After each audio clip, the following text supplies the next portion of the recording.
नमस्कार दोस्तों, स्वागत है आप सभी का अपने स्टडी प्लेटफॉर्म RS Academy 24 पर। आज की यह क्लास पारिस्थितिकी पर आधारित है।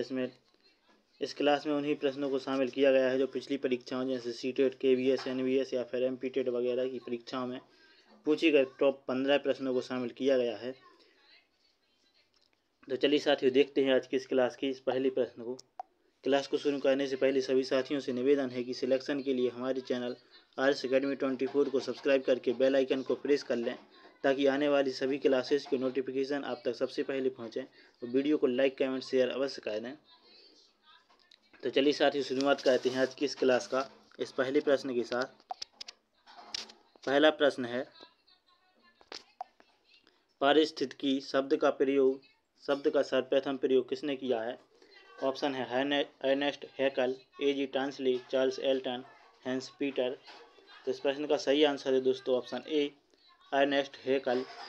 नेक्स्ट क्वेश्चन की ओर चलते हैं। पारिस्थितिकी निम्नलिखित के बीच पारस्परिक संबंधों का अध्ययन है। जीव और वातावरण, मनुष्य और वन, मैदा और जल, पति और पत्नी। तो पारिस्थितिकी इनमें से किन के बीच पारस्परिक संबंधों का अध्ययन है? तो इस प्रश्न का सही आंसर है दोस्तों ऑप्शन ए, जीव और वातावरण के बीच का पारस्परिक संबंध है पारिस्थितिकी। नेक्स्ट क्वेश्चन की ओर चलते हैं। नेक्स्ट क्वेश्चन है, पारिस्थितिकी तंत्र शब्द का सर्वप्रथम प्रयोग किसने किया? Ernest Haeckel, A.G. Tansley, Charles Elton या हैंस पीटर।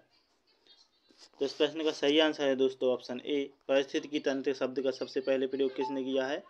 अर्नेस्ट हैकल ने। नेक्स्ट क्वेश्चन की ओर चलते हैं। पारिस्थितिकी तंत्र के दो घटक कौन कौन से हैं? तो पारिस्थितिकी तंत्र के दो घटक हैं। कितने? दो। कौन कौन से हैं वो? खरपतवार और सूक्ष्म जीव, जैविक और अजैविक, पौधे और प्रकाश, पौधे और जीव। तो इस प्रश्न का सही आंसर है दोस्तों ऑप्शन बी, जैविक और अजैविक। पारिस्थितिकी तंत्र के दो घटक हैं, जैविक और अजैविक। नेक्स्ट क्वेश्चन की ओर चलते हैं।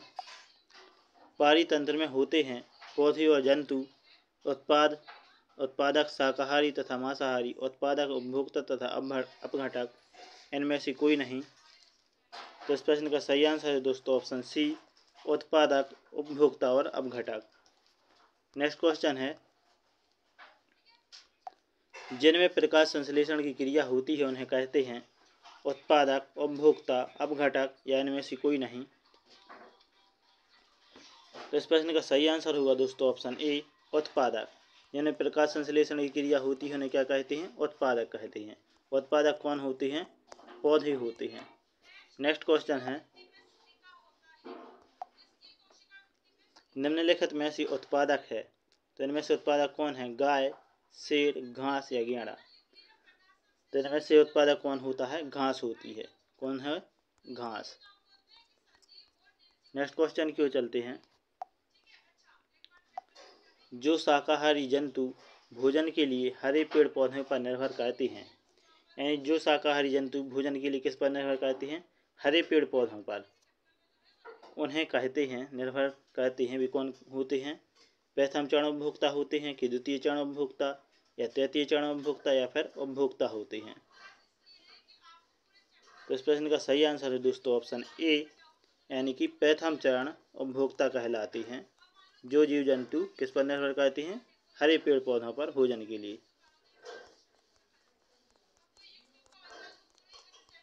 नेक्स्ट क्वेश्चन की ओर चलते हैं।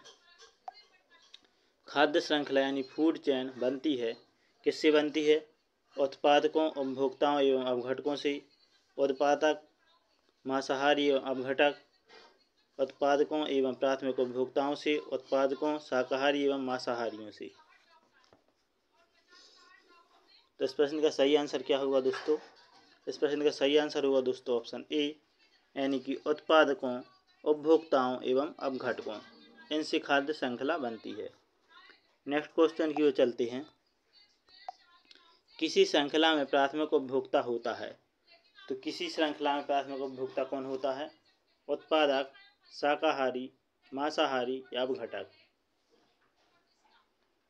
तो इस प्रश्न का सही आंसर है दोस्तों ऑप्शन बी, शाकाहारी। जो शाकाहारी होते हैं वो प्राथमिक उपभोक्ता कहलाते हैं। नेक्स्ट क्वेश्चन की ओर चलते हैं। नेक्स्ट क्वेश्चन है, द्वितीयक उपभोक्ता का उदाहरण कौन है? इनमें से द्वितीयक उपभोक्ता का उदाहरण कौन सा है? शेर है, मेंढक, टिड्डा, हिरण। तो इस प्रश्न का सही आंसर है दोस्तों ऑप्शन बी, मेंढक। मेंढक द्वितीयक उपभोक्ता का उदाहरण है। नेक्स्ट क्वेश्चन की ओर चलते हैं। एक खाद्य श्रृंखला में पादप, हिरण, भेड़िया व शेर हैं, सर्वाधिक ऊर्जा किसमें होगी? एक खाद्य श्रृंखला में पादप यानी पेड़ पौधे हैं, हरे, हिरण हैं, भेड़िया है और शेर भी है, तो इनमें सबसे ज़्यादा ऊर्जा किसमें होगी? ऑप्शन है शेर, भेड़िया, हिरण या फिर पादप। तो इस प्रश्न का सही आंसर होगा दोस्तों ऑप्शन डी, यानी कि पादप। पादप में सबसे अधिक ऊर्जा होगी। नेक्स्ट क्वेश्चन की ओर चलते हैं। घास भूमि क्षेत्र के पारितंत्र की खाद्य श्रृंखला में सबसे उच्च स्तर के उपभोक्ता होते हैं। तो जो घास भूमि क्षेत्र की पारितंत्र की खाद्य श्रृंखला है, इसमें सबसे उच्च स्तर के उपभोक्ता कौन होते हैं? मांसाहारी, शाकाहारी, जीवाणु या शाकाहारी या मांसाहारी। तो इस प्रश्न का सही आंसर होगा दोस्तों ऑप्शन ए, मांसाहारी। मांसाहारी उच्च स्तर के उपभोक्ता होते हैं।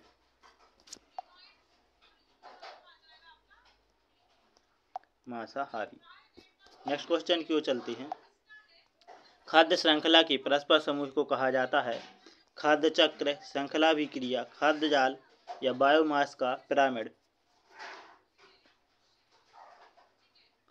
तो इस प्रश्न का सही आंसर होगा दोस्तों ऑप्शन सी, खाद्य जाल।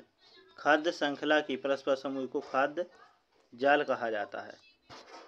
नेक्स्ट क्वेश्चन है, खाद्य श्रृंखला से अभिप्राय है इनमें से किसके द्वारा ऊर्जा अंतरण भूगर्भ से धरातल की ओर, एक जीव के दूसरे के निम्न अक्षांश से उच्च अक्षांश की ओर, नदी द्वारा भूमि के जीवों से सागरीय जीवों को।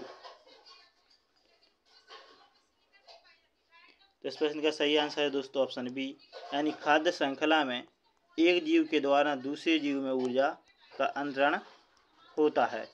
एक जीव से दूसरे जीव में, दूसरे में। तो चलिए साथियों, ये थे हमारे पारिस्थितिकी यानी कि कुछ सिस्टम के टॉप 15 MCQ। आशा करते हैं आपको यह प्रश्न बहुत अच्छे लगे होंगे। तो हमारे चैनल RS Academy 24 को सब्सक्राइब करके बेल आइकन को प्रेस कर लीजिए, क्योंकि यहाँ पर सुबह से लेकर देर रात तक लगातार क्लासेज आती रहती हैं सभी विषयों की, और खासकर शिक्षक भर्ती परीक्षाओं जैसे CTET, MPTET, UPTET, BPSC, DET और सभी प्रकार की शिक्षक भर्ती परीक्षाओं के लिए हमारे चैनल को सब्सक्राइब करके अपना सिलेक्शन सुनिश्चित करें, क्योंकि हमारा एक ही मकसद होता है वीडियो बनाने का, कि जो भी हमारी वीडियो देखे उसका सिलेक्शन हो। तो सिलेक्शन के लिए ही हम वीडियो बनाते हैं और तैयारी करवाने के उद्देश्य से ही हमारे द्वारा चैनल बनाया गया है। तो सभी साथियों से एक बार फिर से निवेदन है कि हमारे चैनल को सब्सक्राइब करके बेल आइकन को प्रेस करें और वीडियो को ज़्यादा से ज़्यादा लाइक, कमेंट, शेयर करें, ताकि आने वाली सभी क्लासेज की अपडेट आप तक सबसे पहले पहुँचे। इसी के साथ जय हिंद, वंदे मातरम।